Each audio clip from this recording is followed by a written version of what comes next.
Lately, something seemed off with my mom, who lives alone. The first thing that came to my mind was Alzheimer's. I suggested to my husband and mother-in-law that my mom move in with us, but they didn't agree. Worse, my husband said, If you push this, we're getting a divorce. Just leave. "Fine, I get it. If you want me to leave, I will, but you will regret it."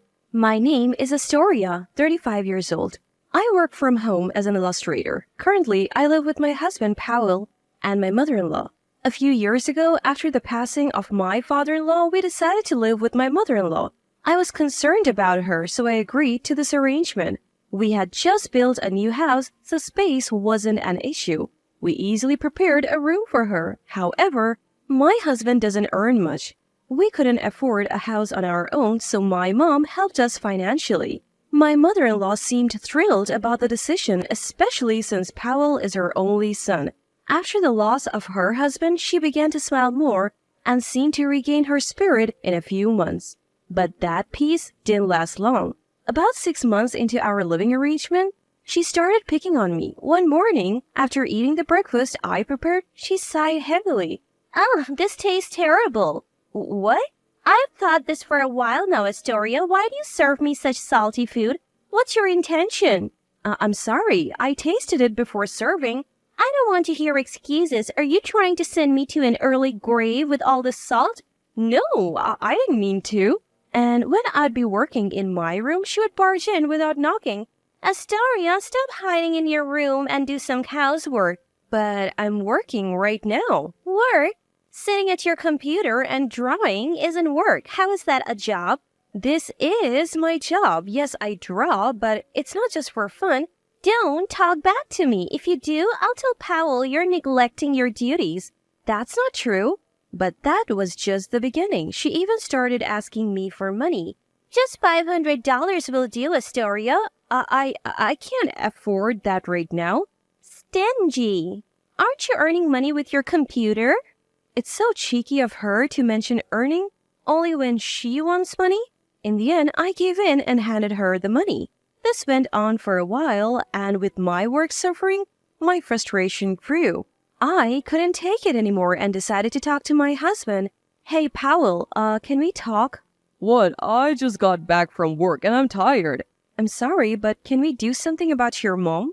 What about her? "She interrupts my work daily, complains about the chores, and even asks for money. I can't get any work done, and it's really stressing me out." He looked annoyed and responded sarcastically.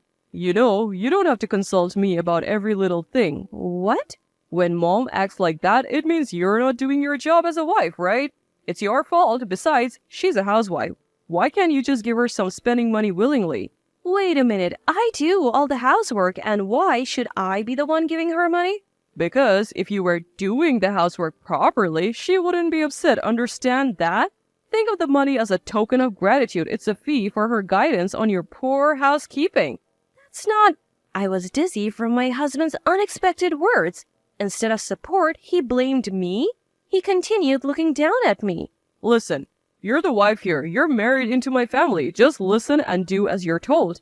"But—" Wyatt, mom has been a housewife longer than you. She knows more. Her word is law. Got it? But— From now on, if you upset mom, I won't forgive you. Just do your job as a wife perfectly. Understand? With a face like a gargoyle, he stormed out of the room. Tears streamed down my face. Why is it always me? Why am I the one being blamed? We started living together thinking it was a good thing, but I never expected it to turn out like this. I deeply regretted agreeing to live with them. One day, I felt like hearing my mom's voice, so I called her. "Mom, it's me, Astoria." "Oh, Astoria, it's been so long since you last called. What have you been up to?" It's only been 2 days since we last spoke." "What are you talking about? You haven't contacted me in 2 months." What?" I had a bad feeling our conversation wasn't making sense. The word Alzheimer's crossed my mind. Worried, I took my mom to the hospital the next day. My fears were confirmed. She was diagnosed with Alzheimer's. Though it was mild, the doctor said it would be difficult for her to live alone. She had me late in life, so she's already well into her 70s. I couldn't believe that my energetic mom had Alzheimer's. That night, I told my husband and mother-in-law about the diagnosis. Mother-in-law, Powell, I need to talk to you about something. They both looked annoyed. What is it? It's probably nothing important. Is it even relevant to us? It's about my mom. Today, she was diagnosed with Alzheimer's. What? Alzheimer's? Your mom? Seriously? Yes, so about what we should do before I could finish, they burst into laughter. Poor thing, having Alzheimer's. I don't want to be involved with sick people.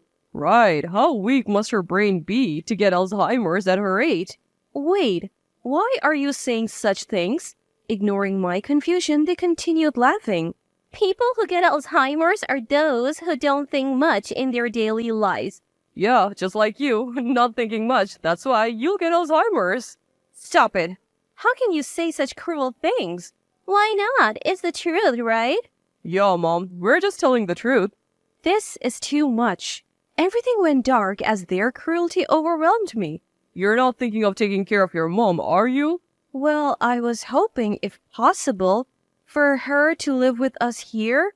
What? Are you kidding me? Why should we live with someone with Alzheimer's? She's not just someone with Alzheimer's, she's still in her early stages and can take care of herself. That's not the point. We're not living with her, period. I accepted living with your mother, so why not mine? Suddenly, my husband slammed the table and glared at me. Don't compare a healthy person like my mom to your sick mother, got it? I will never agree to live with her. But if something happens to her, I'll regret it forever. I don't care about your regrets. You married into this family. Just listen to us. No matter how much I tried to persuade them, their stance remained unchanged. So I made another proposal. If we can't live together, at least let me visit her regularly. What? If you do that, who'll take care of the house? I'll manage the housework. I'm just really worried about her, please. No? Why not? Obviously, every time you visit her, it will cost money. And we will have to pay for her medical bills. Our finances will suffer. It's my money. No, you're not visiting her. End of story. Far from living with Mom, I was not even allowed to go to her place and am completely stuck in all directions. Even mother-in-law, who was listening to the conversation, added a blow to me. Astoria, do you even understand your position here? Mother-in-law, please, I am really worried about her. Enough. You're part of the Brown family now. Just listen to Powell and me. But enough. If you keep this up, we'll divorce. How dare you defy us? Get out. Hearing the word divorce from her, my husband joined in, barely holding back his laughter. Hey, divorce sounds good. We don't need a wife who prioritizes a sick person over her own family. Are you serious? You call yourself an illustrator, but you barely make anything. You're so arrogant. It's a real job. Enough. Let's divorce. If you want to take care of a sick person so badly, just leave. All the anger I had been holding back exploded.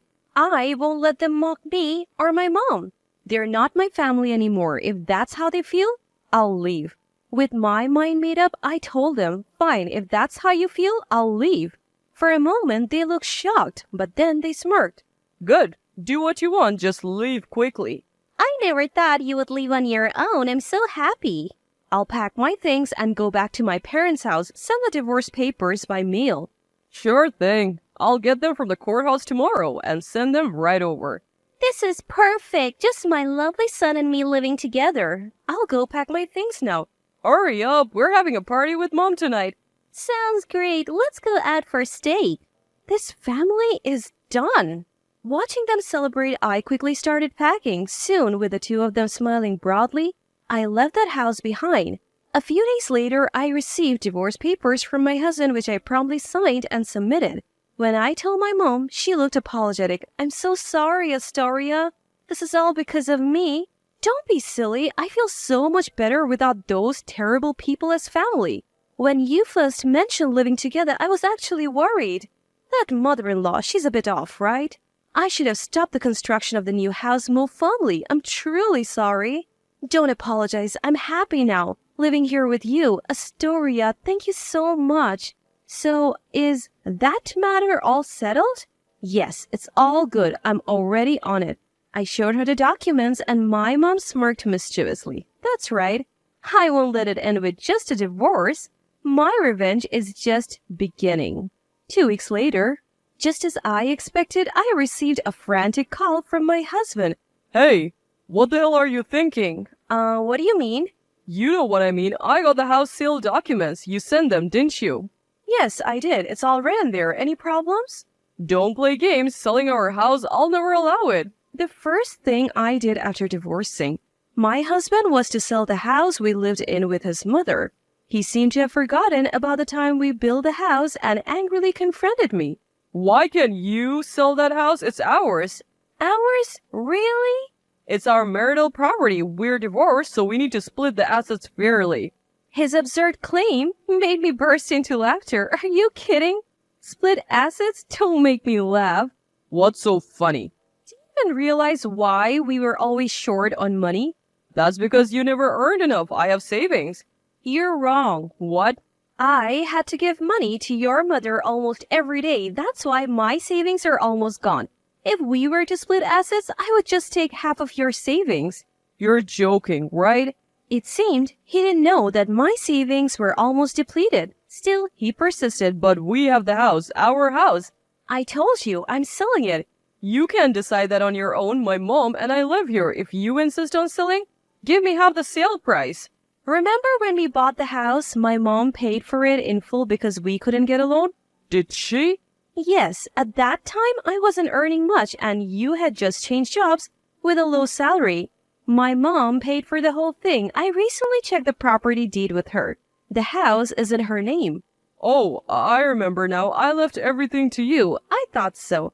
But now you understand, right? We don't have the right to decide whether to sell the house. It's up to my mom. And she's on my side. Get it? Damn it. Finally realizing his position, my husband pleaded in a tearful voice. Please, wait. What will happen to my mom and me without this house? I don't care. We filed for divorce, so we are strangers now. I owe you nothing. Don't say that. I apologize for everything. Just leave the house, please. So what's your plan? Buy the house in full from my mom? Don't joke. That's impossible, you heartless woman. My husband seemed to have let his true feelings slip, showing an awkward reaction with a hesitant, Seizing the moment, I fired back at him. Now you're asking for help? You think that's going to fly after all this time? Are you out of your mind? After all the times you and your mom belittled me, you think we can just pretend it never happened? You brought this on yourself. Please, wait. I'm begging you. I'm genuinely relieved to cut ties with you and your terrible mother. From now on, it's just me and my mom. I couldn't care less about what happens to you two. I hope you both sink to the lowest depths together. I hung up the phone without waiting for a response and blocked his number. And just like that, I was finally free from them. Later on, I heard they moved out of their house and started living in a cramped apartment. With his meager salary and his mother, who had only ever been a housewife, their downfall was easy to imagine. Now, his mother apparently works a hectic part-time job at a supermarket. On the other hand, my mom and I are living peacefully. Thankfully, her Alzheimer's is still in the early stages. However, I know it's going to get tougher in the future. That's why I want to spend as much time as possible with my mom, my only family. I've made a promise to myself to cherish every moment I have left with her.